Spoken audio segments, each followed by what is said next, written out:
Xướng âm bài dâng niềm cảm mến. Bài này nhịp 2/4. Ô nhịp đầu tiên là ô nhịp lẻ, do đó chúng ta vào phách nhẹ.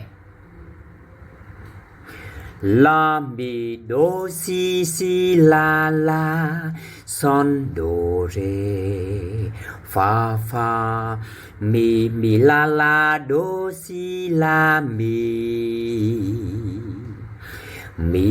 la re re re re re re son do mi do la mi la mi la si la la